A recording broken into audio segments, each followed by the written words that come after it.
Sabe quando a gente abre um aplicativo de anúncios de imóveis hoje em dia e toma aquele susto quase imediato? Pois é, quem acompanha os preços nas grandes cidades já deve ter parado, olhado para a tela do celular e pensado em silêncio. Nossa, de onde sai dinheiro para pagar tudo isso? E olha, não é um exagero não, é a pura realidade do nosso mercado atual. Bem-vindos a esta análise detalhada. Hoje a gente vai desconstruir esse alto custo do sonho do imóvel próprio no Brasil, baseando tudo nos dados mais frios e reais dessa jornada. Vamos direto ao ponto. R$ 456 mil. Para ancorar nossa explicação de cara, a gente vai usar esse número super específico. E detalhe, não estamos falando de uma cobertura de luxo, muito menos de uma mansão com piscina privativa, tá? É aquele apartamento compacto padrão, uns 45 metros quadrados, talvez, 2 quartos bem pequenos e uma varandinha. É o produto clássico que oferecem aos montes por aí, com a famosa promessa de realizar o sonho da casa própria. E aí vem aquela pergunta silenciosa que fica martelando na cabeça de todo mundo. Afinal, de onde as pessoas tiram dinheiro para bancar esses preços? A resposta revela uma verdade um tanto desconfortável. A esmagadora maioria simplesmente não está pagando com dinheiro à vista. O que acontece na prática é o uso maciço de dívidas esticadas por até 35 anos. É a soma da renda do casal, é raspar o teto do FGTS e secar todas as reservas financeiras de uma vida inteira. Basicamente, o futuro inteiro sendo empurrado para dentro de uma prestação mensal. Vamos destrinchar, então, a matemática do financiamento. A conta inicial costuma enganar muito quem não está totalmente preparado para esse momento. A propaganda tradicional diz assim: olha, com 20% de entrada, basta ter R$ 91 mil. Parece difícil, claro, mas factível. Só que, na vida real, a gente precisa colocar os custos ocultos na balança. Tem o imposto do ITBI, o custo da mudança e, claro, aquelas taxas de cartório que sempre aparecem como uma surpresa indigesta projetada cirurgicamente para esvaziar o que sobrou na carteira. Então, aquele custo de entrada que parecia ser de R$ 91 mil rapidamente pula para 110 ou até R$ 120 mil pagos à vista, antes de qualquer outra coisa. E depois de esvaziar as economias para pagar essa entrada inflada, o que sobra? Um saldo devedor gigantesco. São R$ 365 mil em pura dívida que agora vão ser financiados pelo banco. É exatamente aqui que o peso real dessa compra ganha forma, se esticando por longas 3 décadas e meia. Para colocar isso em perspectiva, dá uma olhada no impacto opressor que esse saldo devedor tem no dia a dia. Imagina uma pessoa com uma excelente renda líquida de R$ 8 mil mensais. Imediatamente, a parcela desse financiamento engole R$ 3 mil. O condomínio consome mais uns R$ 600. Sobram R$ 4.400. E é exatamente com esse valor que vai ser preciso pagar supermercado, transporte, plano de saúde, luz, internet e torcer para não ter nenhuma emergência. Aquela margem de respiro financeiro simplesmente desaparece, engolida pelas próprias paredes do apartamento. E isso nos leva à próxima etapa, a armadilha dos 35 anos. Esse prazo super longo faz a parcela cair e cria uma verdadeira ilusão psicológica de que o imóvel cabe tranquilamente no orçamento. Mas a gente precisa encarar uma constatação duríssima aqui. O banco aprova o crédito, avalia a renda e calcula o risco financeiro da operação. Mas o banco não sente ansiedade. A instituição não coloca na planilha a paz mental de quem vai passar noites em claro, se preocupando em conseguir manter o emprego pelas próximas 420 prestações. É por isso que é absolutamente vital entender essa separação. O simples fato de um banco aprovar um limite de crédito não significa, sob nenhuma hipótese, que essa compra seja financeiramente saudável para o indivíduo. Existe um abismo imenso entre ter a papelada carimbada por um gerente e realmente ter a capacidade de pagar as parcelas com tranquilidade ao longo de toda a vida adulta. E para conseguir essa aprovação com os preços nas alturas, a engenharia financeira muitas vezes exige juntar duas rendas. O limite só sai porque soma-se o salário de R$ 6 mil de uma pessoa com os 6 mil da outra, formando os 12 mil necessários.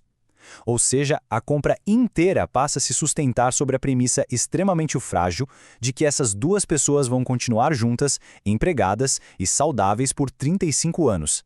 E aí, a gente entra nos riscos da vida real.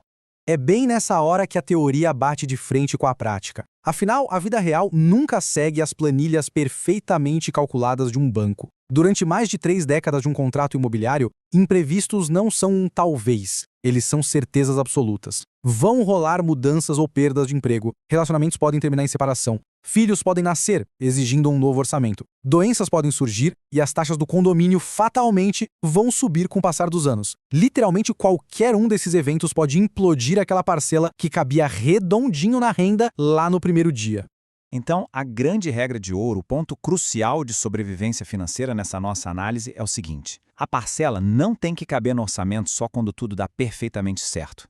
Ela precisa obrigatoriamente continuar cabendo mesmo quando alguma coisa dá completamente errado no meio do caminho. O planejamento precisa sobreviver a crises e não apenas aos dias de bonança. Vamos desconstruir agora o mito da valorização.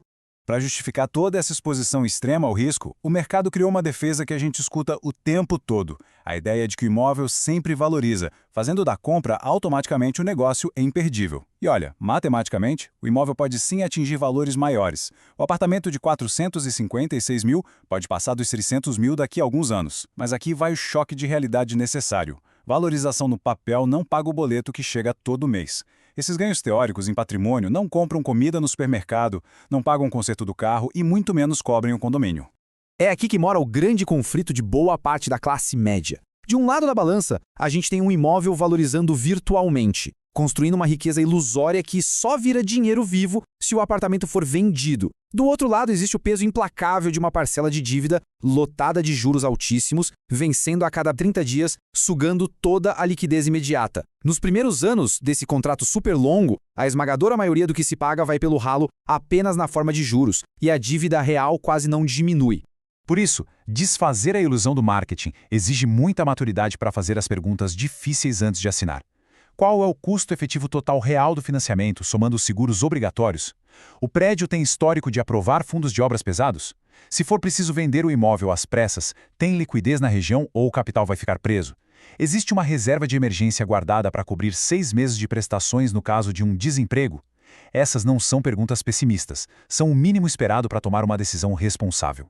O que nos leva à grande questão: comprar ou esperar? Tendo tudo isso em vista, a gente chega à grande decisão estratégica. Certo, não há nenhuma demonização da compra aqui, de forma alguma. O mercado imobiliário pode ser um excelente aliado quando a matemática e a vida estão na mesma página. Faz todo o sentido dar esse passo quando a entrada não destrói a liquidez da família, quando a parcela obrigatória se encaixa com bastante folga na renda mensal, quando há uma robusta reserva de emergência construída. E talvez o mais importante, quando existe um plano sólido para amortizar essa dívida antecipadamente. O financiamento de 35 anos passa a ser apenas uma ferramenta para proteger o fluxo de caixa mensal e não uma prisão perpétua. Mas e quando essas condições perfeitas não existem? É aí que a mentalidade precisa mudar radicalmente. Aluguel não é jogar dinheiro fora. Em muitos cenários, pagar aluguel é, na verdade, comprar tempo, garantir clareza e proteger o poder de escolha. É um movimento tático que permite construir uma poupança maior para uma entrada futura, evitando a armadilha de entrar numa dívida gigantesca motivada pelo puro desespero e pelo medo de ficar para trás. Afinal, a essência de todo esse mercado é abrigar a vida humana. Um imóvel deveria servir como um pilar de construção de estabilidade, e não como uma âncora financeira. E como a nossa análise destaca muito bem, o lindo sonho da casa própria definitivamente não pode e não deve se transformar no sufocante pesadelo da parcela eterna. Então, para fechar nossa explicação de hoje, deixo aqui um pensamento que deveria guiar cada visita a um estande de vendas. Antes de olhar para a piscina, admirar a fachada moderna ou se deslumbrar com aquele apartamento decorado, a pergunta final e definitiva é apenas uma: assumir essa dívida gigante trará paz e construção de futuro ou obrigará quem assina a viver os próximos 35 anos trabalhando unicamente para pagar boleto? A resposta a essa pergunta é o que realmente separa o verdadeiro patrimônio de uma prisão financeira.